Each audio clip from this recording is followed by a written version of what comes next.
Oh, the food tastes awful again. It's hard to enjoy it when you're so unhappy. Marrying you was a mistake, and being born into this family feels like another mistake. Having two sick people in the house is exhausting.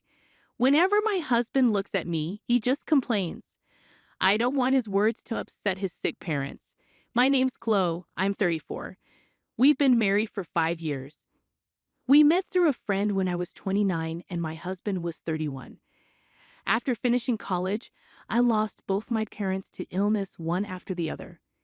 My husband, Sam, wanted to get married quickly, and I thought he was serious about it.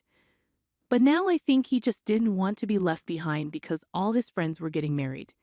We started talking about marriage after only 6 months of dating, and I met his family. They were nicer to me than I expected, especially when they found out my parents had passed away. His mom helped me with the wedding planning like my own mom would have, and I was really thankful. So, I didn't mind the idea of living with his parents after we got married. Actually, I felt very welcomed. Chloe, your coffee tastes really good. Thanks. My dad, who passed away, loved coffee, and I do too because of him. Sometimes I even blend different types of beans myself. I was so passionate about coffee that I wanted to open a cafe with my dad someday. After my dad died, I lost my love for making coffee, but my father-in-law really likes the coffee I make. When I see how happy he is drinking it, it reminds me of my dad, and sometimes I cry. But my husband Sam doesn't care much about coffee. He can't even tell if it's instant or brewed from beans. He always says instant is probably better. I love cooking, but Sam doesn't seem to care about food. He never compliments my cooking and thinks all food tastes the same. But my mother-in-law enjoys cooking with me, which makes me happy. I always wanted to cook with a daughter like her. Chloe, you know so many recipes. You've been teaching me a lot, thank you. I love cooking with you every day. Sam didn't help with chores, but my in-laws always appreciated what I did. So married life was good. But 2 years ago, my mother-in-law got sick. She didn't need to go to the hospital, but she had to rest sometimes. Chloe, I'm sorry. I'm feeling better today, so I can help with chores a bit. Please take a break sometimes. I'm okay, don't worry about it. But Mom, Chloe is really good at housework. Sam, don't say that. Do you realize how much Chloe helps us every day? You can work without worry because Chloe is here. You should show some gratitude. Taking care of my husband's parents is something I'm grateful for. It's not hard for me to look after my mother-in-law, but it bothers me that Sam doesn't appreciate me. After my mother-in-law got sick, Sam started complaining about the house being gloomy. He began coming home late and working more on his days off. Then I noticed makeup on his clothes, lingering perfume, and other suspicious signs. When I confronted him, he admitted to having an affair. He said he met her at a bar where he went with colleagues because he didn't want to come home early and help with caregiving. I was shocked by his lack of guilt and the ridiculousness of his excuse for cheating. It made me angry and frustrated to think he was doing this while I was taking care of the house and his mother. But my father-in-law got really mad and scolded Sam, who seemed to feel really sorry at that moment. He said sorry and promised not to cheat again. So I decided not to divorce him. But honestly, I was more worried about leaving my sick mother-in-law than staying with Sam. I couldn't imagine Sam taking care of his mom, and I thought it would be hard for my father-in-law, who was still working, to do it alone. Then, when my father-in-law turned 65, he retired. On the day he retired, Sam was more interested in how much money he'd get from his dad's pension than appreciating his dad's years of work. It seemed like Sam was counting on getting some of his dad's pension, but his dad's answer was totally unexpected. I can't give you any money from my pension, he said. I'll only get enough to live on. What? So why did I put up with everything all this time, taking care of my mother-in-law and living with her? What are you talking about? You barely do anything to help your mom. Just living in the same house doesn't count as taking care of her. After that, Sam's mean words got worse. It seems he only acted sorry when caught cheating because he was hoping to get some of his dad's pension. I should have married a richer woman. This marriage was a mistake. Stop it, Sam. Chloe has been good to you. Shut up. My mom is just a bother. How can you talk about your own mom like that? This house is so sad. I'm stuck with a useless wife, a boring dad, and a bothersome mom. Even though his father-in-law warned him many times, Sam wouldn't listen, so he started working more, even on weekends. I can't help but think he's cheating again, just like before.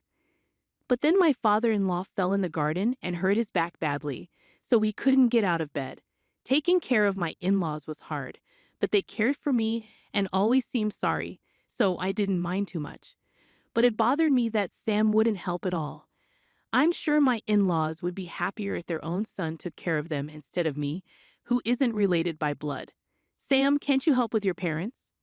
Why should I? They're your parents, not mine. Can't you at least be nice to them? I got stuck with a bad wife, and now I'm stuck with bad parents too. I just can't catch a break. I can't help but think my in-laws are the real losers for having a son like me. I still have a feeling that Sam might be cheating, but I can't leave because my in-laws are sick. If I go, Sam will probably neglect them. I don't want to stay married to him, but I can't ask for a divorce because I worry about my in-laws. Then Sam said he was going to Hawaii for Christmas with his friends. You're going to Hawaii for Christmas? Yeah, I'm not spending my holiday in this sad house. I need a break in sunny Hawaii. Don't you want to stay here and spend Christmas with your parents? No way. Who'd want to spend their vacation here? Who I go with is none of your business. Is it a woman? Shut up. Why do you care? You're just like last time, denying everything. He must be cheating again. I wasn't surprised to find out, but I was disappointed in Sam's attitude. He didn't seem sorry at all. It hurt to realize he didn't see me as his wife. I work hard every day. I don't need constant fun. But Sam, we're married. Shouldn't we at least have some basic respect for each other? I don't see it that way. You're just here to take care of my parents, like a maid. That's awful. If you feel that way, let's get a divorce. Don't bother me, especially since you have nowhere else to go. Just stay quiet and do your job. I don't want to stay married to him after this. I want to say I'm okay with divorcing him and leave. I can handle it on my own. But now that my in-laws are both bedridden, I can't leave them. But taking care of them is hard, and I don't know how we'll manage if I leave. Even if I put them in a care facility, I don't know if they'll both get in right away, and it's expensive. Can their pensions cover it all? Even if I work, I don't know if I can earn enough. I have my own life to think about too. It's all really worrying. But after everything, I can't stay with my husband anymore. You're worried about Sam, right? Yes, it seems we raised our son wrong. I'm sorry for what he's done to you. You don't have to worry about us. Do what you need to do. That's right, Chloe. You should be free. But I can't just leave. I can't leave everything to Sam. My in-laws care about me so much, even more than their own health. Their words touch my heart, and I feel even more determined not to leave them. And while I stay quiet, my husband talks about his affair like it's no big deal. I'm going out with her again. I'll be back late. Huh? It's better to have dinner with her than look at my face, right? But you know I'm cheating, and you still won't leave. So you've basically accepted it, right? It's like you approve of the affair, but nobody has given approval. Staying here means you have. You're just holding on to me because you can't survive on your own. It's really pathetic that I can't even say anything back to my husband who says such hurtful things. I cry in frustration, but when my husband sees my tears, he just laughs even more. It's heartbreaking to see him like this. What am I doing? My in-laws keep apologizing to me for their son's behavior, but it's also painful to see them like that. Maybe it would be better if I wasn't here. Maybe because I'm here, my husband relies on me too much regarding his parents. But even if I feel that way, if my husband doesn't change, I'll regret leaving forever. There's no guarantee he'll change. Then, the day before Christmas Eve, my husband brought up divorce. I want a divorce.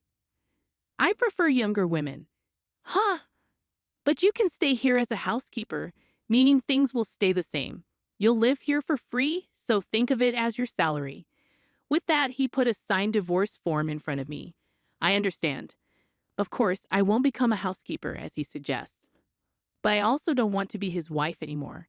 There's a limit to how much you can disrespect someone. I'm sure my husband knows I could leave his parents.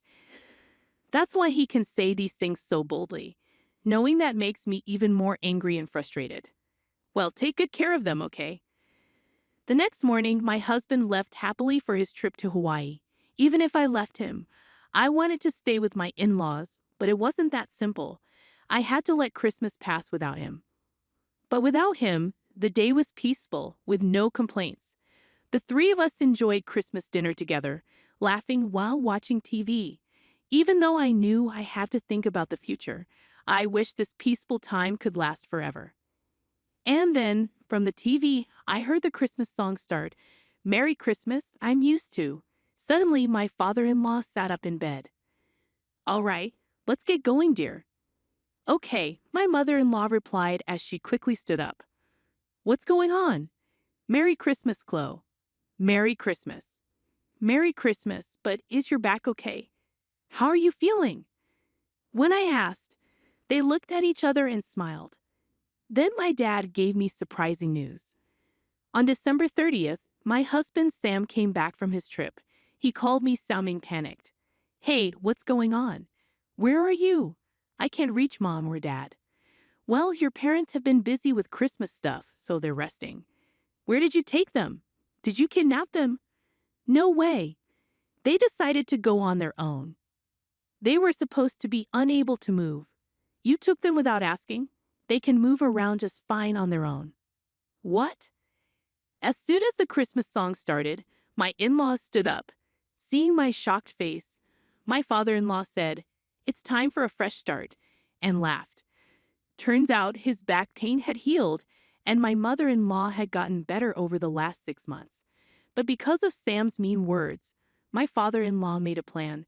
He told my mother-in-law about it, and she agreed. Since Sam got a job at a big company after college, he became more arrogant.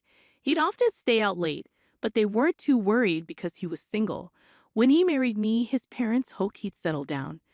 But 2 years ago, when his mom got sick, he didn't take care of her and cheated on me. He acted sorry, but his dad sensed something wasn't right. As his dad's retirement neared, Sam started talking about the pension, showing his greed. They knew he was being fake just to get the money. But when Sam found out there was no pension, he showed his true colors. This confirmed his father-in-law's suspicions. Actually, his dad got more pension, but he didn't tell Sam because he knew Sam wanted it. If Sam had been nice to his mom and me, they would have shared the money with him, even without the pension. It's sad it didn't happen that way, said his father-in-law sadly. When he fell and hurt his back, Sam said, "If you're bedridden now, you'll just be a burden." That made his dad stop seeing Sam as his son. So the parents decided to act like they were bedridden and make plans. He said sorry for causing me trouble. During that time, I noticed a for sale sign on our house. Why was it there? The meaning was pretty clear. Don't waste time. Our house was put up for sale. We moved out. What? I didn't know anything about this. Exactly. I don't want to live with you anymore, so I didn't tell you. My father-in-law bought a new house with his savings. The old house was supposed to be sold by a real estate agent, and we were supposed to leave by Christmas. But since we weren't going anywhere, we waited until yesterday when Sam left for his trip. It was funny how my father-in-law joked about moving when the Christmas songs played, but it felt like a new beginning for me too. All I had left to do was pack my stuff, which was easy. The movers were already booked, and everything was moved out by the 28th. Dad, did Sam get enough money from the pensions? He didn't tell you because he wanted it all for himself. What about the money from selling the house? I'm his son, so I should get a share. It's my right. Your dad is still alive, so it's not inheritance, right? But you know he's determined to spend all his money before he dies, so you won't get anything. He's still my dad. He doesn't want to be your dad anymore. Oh, and don't worry. I've already started divorce proceedings. But he bought a new house. When Dad dies, it'll be mine. Oh, the house my father-in-law kindly put in my name. There might be gift tax, but I think I can handle it with the property I'll get from you. What? This was the second time I caught my husband cheating, and he dumped all of his parents' care on me while he kept abusing me daily. I've been a homemaker for 5 years. With everything considered, I was told I'd get a fair share of our property. My father-in-law already talked to a lawyer about it. Your things are in storage, though there wasn't much. The lawyer has the key and will contact you later. Where am I supposed to go now? I don't know. Figure it out. That's not helpful. I told my girlfriend I'd be living in a nice house with a maid. Without a house or you, I'll look bad. I couldn't believe he said that to me. It reminded me he only thinks about himself. I didn't even want to talk anymore, so I hung up. Maybe you can do wrong without getting caught. My ex-husband's boss saw him in Hawaii during a work trip and found out. His company has strict rules, so he got demoted and a big pay cut. After my lawyer contacted the woman my ex-husband was seeing, she disappeared. Sadly, my ex-husband keeps asking to get back together, but I won't agree to that. Now he's struggling to pay his bills because he spent a lot on his mistress. He begged my lawyer to reunite us, crying about his problems, but the lawyer said no. Then my father-in-law recorded my ex's verbal abuse, and the lawyer was upset, saying it wasn't okay. So it's no surprise my father-in-law bought an old house with good air. I'm planning to turn it into a cozy cafe. We discuss ideas every day, trying to make it work. I don't know if it'll succeed, but I'm giving it my all. Seeing my in-laws happy makes me happier than anything else. I want us to keep living together, enjoying good coffee and getting along.